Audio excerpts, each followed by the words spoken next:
Gracias, Cristian. El siguiente expositor, también un querido colega, compañero de varios cursos de litigación, igual que Cristian, igual que Pancho. Gustavo Franceschetti es docente en Derecho Penal Parte General de la Facultad de Derecho de la Universidad Nacional de Rosario, en grado y en posgrado.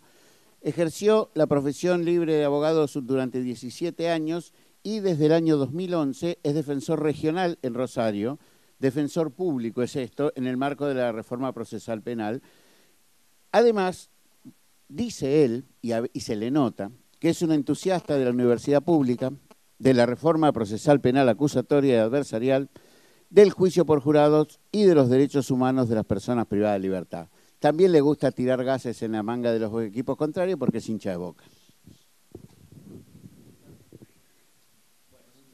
Muchas gracias por la invitación, a los organizadores, gracias a ustedes por sumarse a este tipo de seminarios y de congresos. Lo primero que quiero aclarar es que no voy a hacer ningún aporte medular a lo que ustedes ya saben sobre el juicio por jurados. Y no puede ser de otra manera porque provengo de una provincia donde no tenemos instalado todavía ese juicio por jurados. ¿Y por qué entonces me pongo yo a hablar de este tema? Bueno, porque soy un atrevido y me pongo a hablar, como en su momento cuando empezó la reforma procesal penal, me puse a hablar de técnicas de...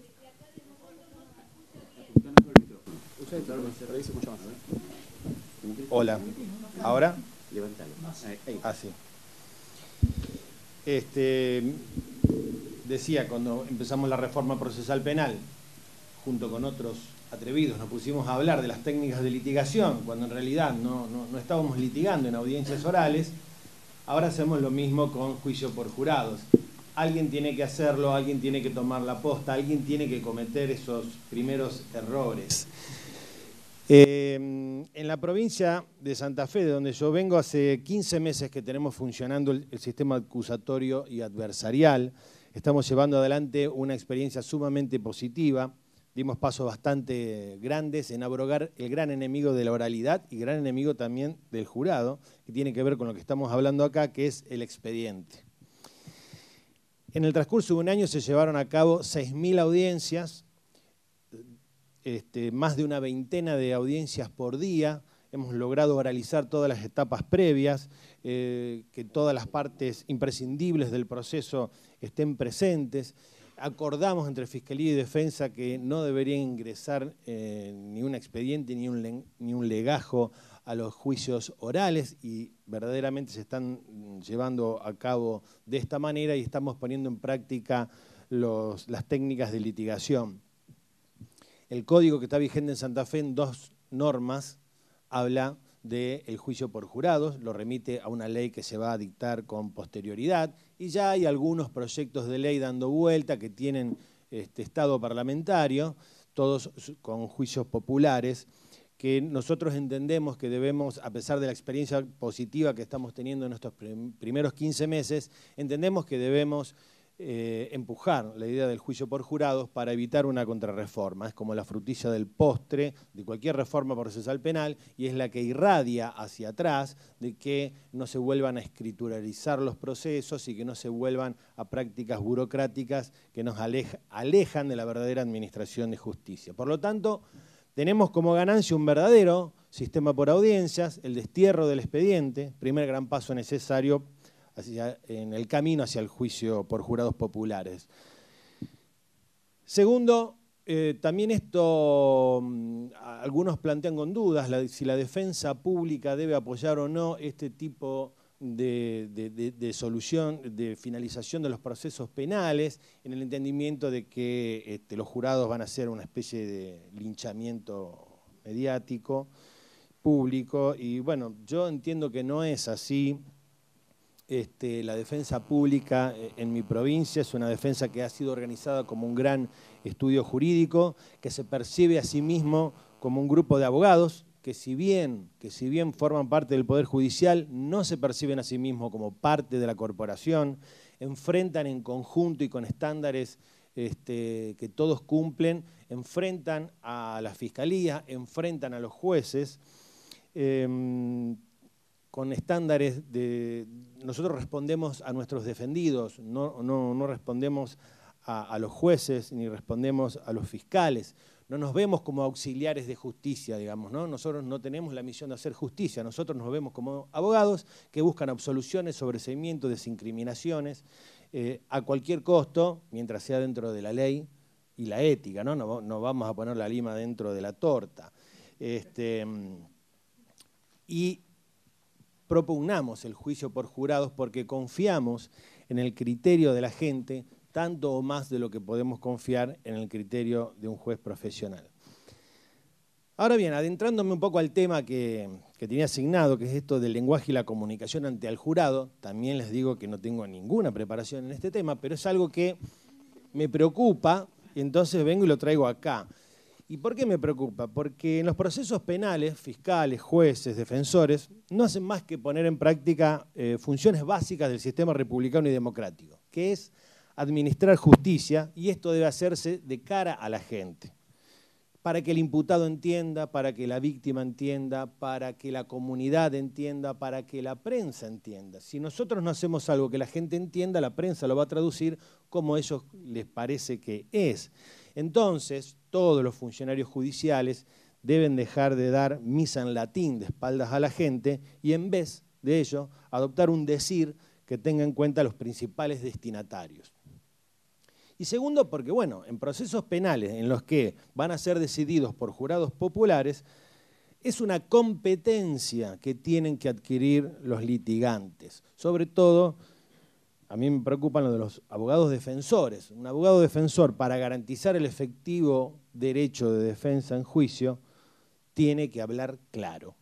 El abogado que no habla de modo claro, comprensible, para que el destinatario, que es el jurado, lo entienda, es alguien que no está cumpliendo con una defensa eficaz. ¿Cuáles son esas competencias entonces que abogados formados en seguir expedientes y tramitar con papeles tenemos que adquirir? Y bueno, lo primero es que tenemos que aprender a persuadir.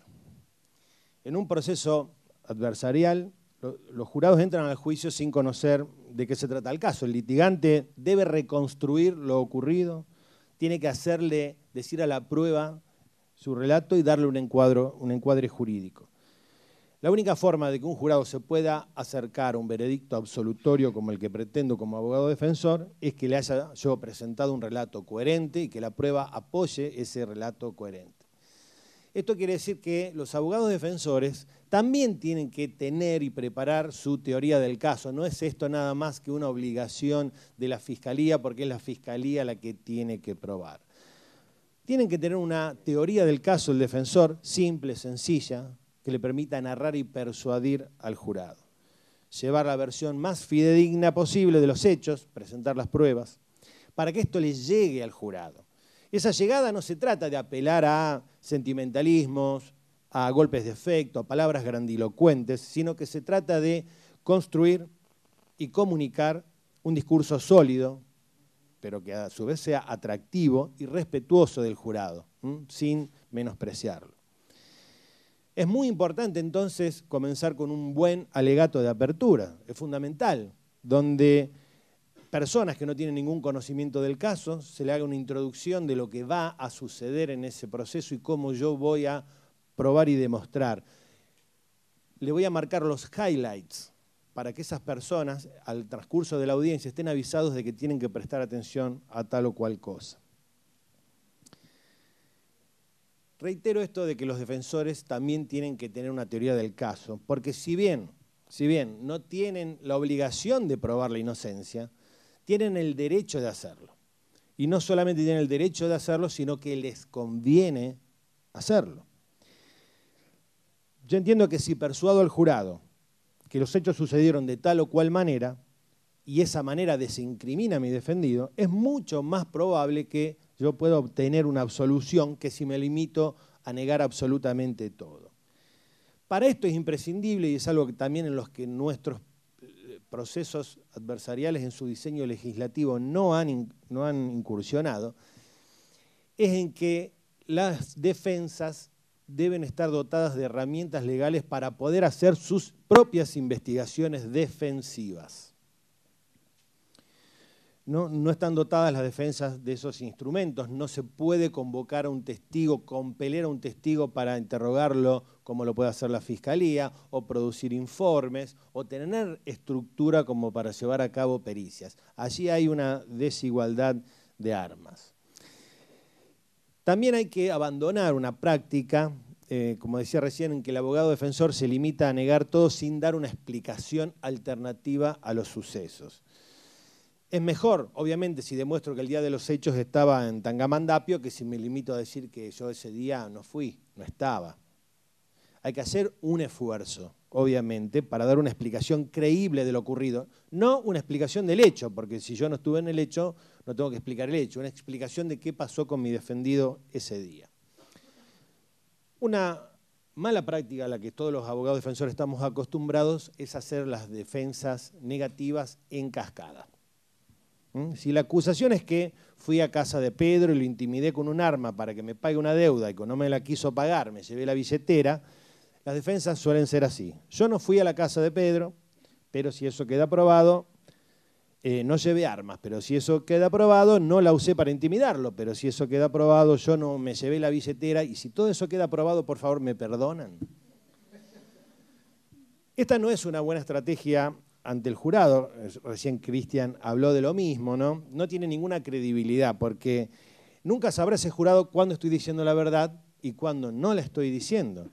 Si yo les estoy diciendo algo en lo que yo mismo no creo, y por eso barajo algunas alternativas, la entidad convictiva que tiene y persuasiva que tiene lo que estoy diciendo es de muy, muy mala calidad. Siempre es mejor entonces tener una buena explicación de lo que sucedió que simplemente negar. Habrá algunos casos donde eso nos va a resultar absolutamente imposible porque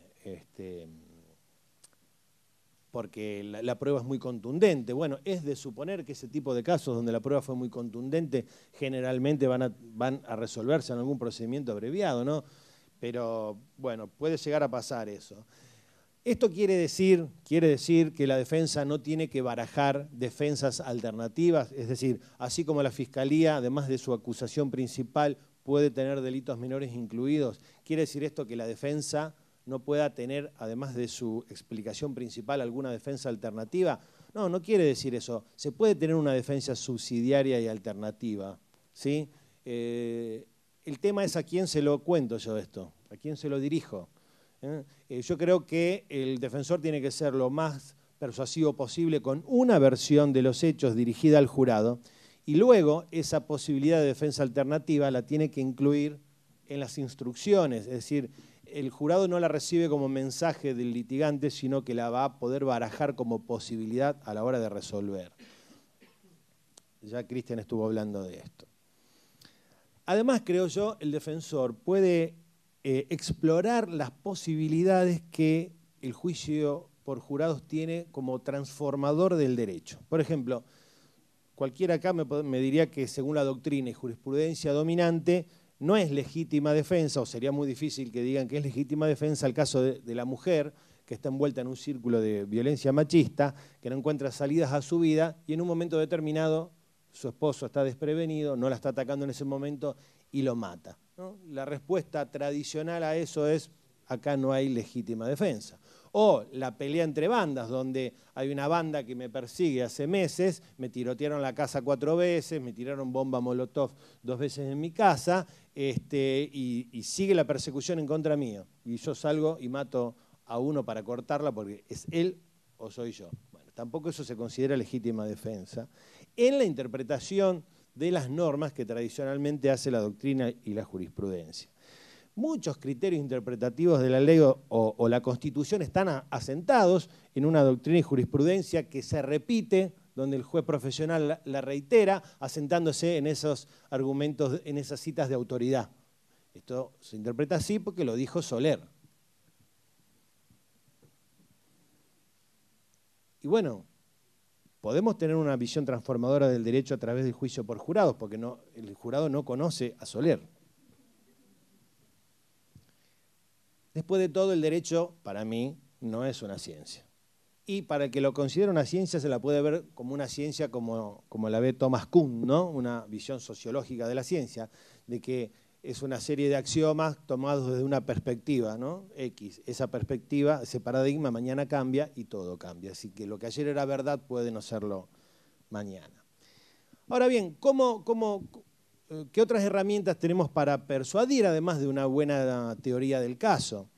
Bueno, obviamente que tenemos que adquirir como abogados defensores habilidades comunicativas que evidentemente no tenemos. Es al día de hoy que se siguen dando cursos de redacción. Es al día de hoy que hay tribunales donde el examen de ingreso es tipear a máquina. Es al día de hoy que sigue vigente todo esto. Obviamente, ¿cómo vamos a tener habilidades comunicativas? Veamos algunos elementos de la comunicación a los que deberíamos prestar atención para llegar al jurado. Me falta muchísimo. Primero, el orador, prestar atención al orador. El orador se debe mostrar convencido de lo que está diciendo, seguro, sereno. Su credibilidad, la credibilidad de lo que dice parte de la imagen que él está proyectando. Segundo cuestión a tener en cuenta, el auditorio. Esto lo dice Chaim Perelman. En este caso, el auditorio es el jurado. Tengo que estar informado de la composición de ese jurado. Yo no, de su cultura, de sus experiencias, de dónde provienen, de su sexo. No puedo hacer valoraciones discriminatorias de un obeso si tengo 3 obesos sentados en el jurado, por ejemplo. Son cosas a las que hay que prestarle atención. No subestimar al jurado. Hay mucha evidencia empírica de que el jurado toma las cosas muy en serio y tiene el sentido común que a veces no tienen los jueces profesionales. El libro que yo acabo de comprar, de Hans y de Gastil, ya trabajan sobre esto, ¿no?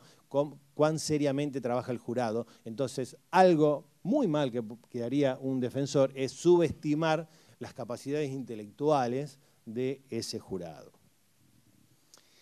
Respecto del mensaje, el mensaje a transmitir. Bueno, dijimos que es la teoría del caso, ¿no? Argumentar. Tengo que dedicarme, por un lado, a construir mi relato y dar apoyo a mi relato, y después tengo que tratar de desacreditar el del fiscal.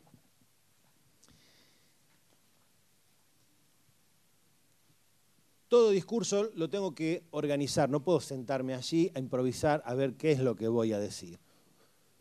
Con un buen papel, lo primero que tengo que saber es qué voy a decir, cuál es mi mensaje. Segundo, ¿dónde lo voy a decir? Es la dispositio del discurso, organizar la estructura del discurso. Lo puedo hacer cronológicamente. Generalmente a los seres humanos nos encanta que nos relaten historias cronológicas y nos capta la atención saber qué va a pasar después. Esa es una buena técnica. O puedo tomar la técnica de Sábato en el túnel, donde desde la primera página sabemos que Juan Pablo Castel la mata a María Iribarne, pero seguimos leyendo la historia para saber cómo y por qué lo hizo. También, ¿cómo debemos hacerlo esto?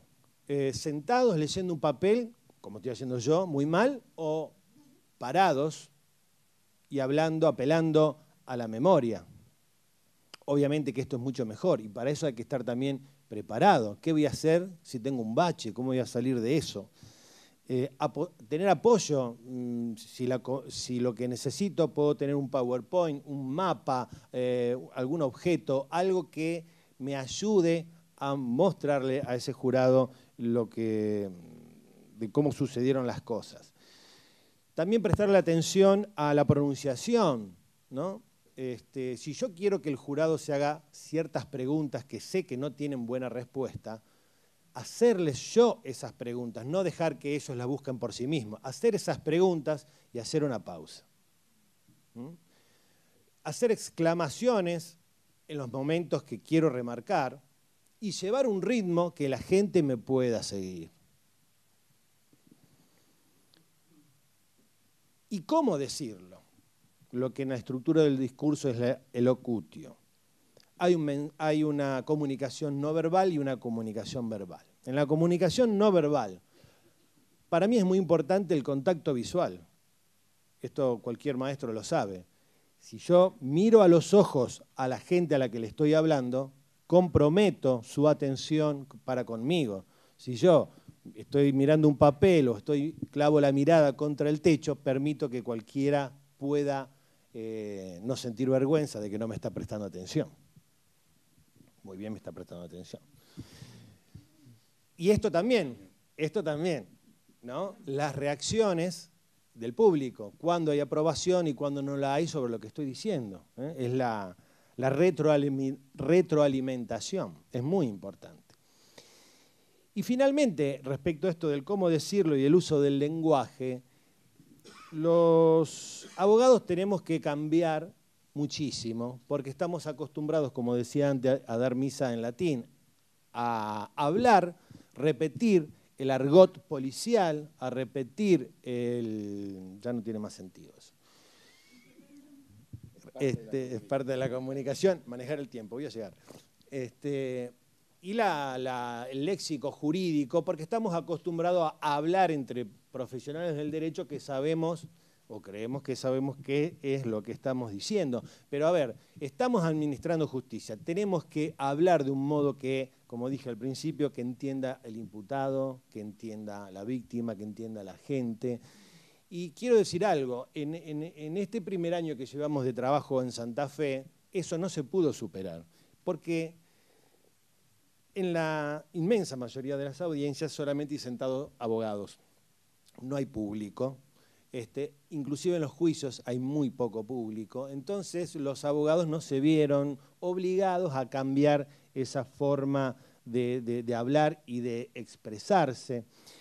Por ejemplo, cuesta mucho, y pensemos esto respecto del jurado, ¿no? Lo tenemos que corregir inevitablemente, cuesta mucho describir los hechos que se quieren intimar, imputar o describir, y en vez de eso se apela permanentemente a las calificaciones jurídicas. Por ejemplo, se dice, la víctima fue amenazada. ¿Y qué es la víctima fue amenazada? Son dos simplificaciones. Lo que tiene que decir es, a la señora Rodríguez le dijeron que si no hacía caso le iban a meter un tiro en la nuca. Este es el hecho. Lo otro es una conclusión de que eso es una amenaza. No me están contando el hecho. Esto es un primer defecto de todos los abogados. Agarren cualquier expediente o cualquier alocución de un abogado y van a ver que permanentemente hace esto. Segundo, no se llama a las personas por su nombre. El abogado defensor habla de mi defendido, habla del imputado y habla de la víctima. Dos cuestiones.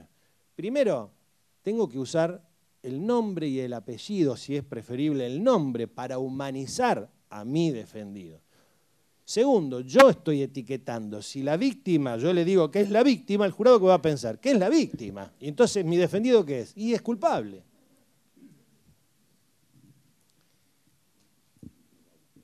Ya nos vamos. La oralidad, entonces, ha disminuido esto de las grandes citas legales, jurisprudenciales y doctrinarias, pero se sigue utilizando mucho ese argot. Nosotros tenemos que revisar palabras tales como el óbito, el incuso, el semoviente, que ni siquiera todos los abogados saben qué es, y repensar algunas otras expresiones que son sexualmente comprometidas, como que la norma se escogita o que la jurisdicción se excita.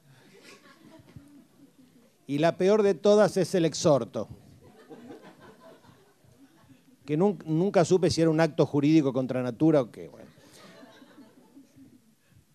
Pero, para finalizar, lo que más cuesta a los litigantes es que, en vez de utilizar un lenguaje coloquial, como cuando alguien le explica un hecho a otro, los abogados intentan hablar como escriben. Y, como escriben pésimo, hablan pésimo y no se les entiende. Hay dos grandes errores que cometen los abogados. Primero, que tratan de incorporar en una misma oración 7 u 8 afirmaciones entre comas. Y a eso le agregan unos 5 o 6 gerundios promedio. Con lo cual nadie entiende nada. Fíjense, esto es de la realidad. Quiero hacer notar a su señoría que estando la víctima en su domicilio, se apersona el imputado y procede a exigirle bajo coacción de arma blanca sus objetos personales. Díganselo ustedes a la abuela, como decía Einstein, a ver si lo entiende. José entró a casa de Pedro y con un cuchillo en la mano le dijo, dame todo que te reviento. Ese es el hecho y así es como hay que hablar. Entonces, es vital que el abogado pueda dar una explicación en términos claros de su caso y de las razones por las cuales su defendido debe ser absuelto. Lo que quiero transmitir, en definitiva, es que si no se adquieren esas competencias comunicativas, no se va a respetar el derecho de defensa efectiva. El defensor que improvisa, el defensor que no medita o no construye su discurso y sus alegatos teniendo en miras al auditorio, que no conecta, que no comunica, es un defensor que no defiende. Y los defensores, sobre todo la defensa pública, que tiene a su cargo los más vulnerables del sistema, que son los que pueblan las comisarías y las unidades penitenciarias, son los que más derechos tienen, creo yo, por esa vulnerabilidad, a que podamos nosotros desterrar esa pregunta que nos ha dejado el conocidísimo autor mexicano Roberto Gómez Bolaños, y ahora, ¿quién podrá defendernos? Gracias.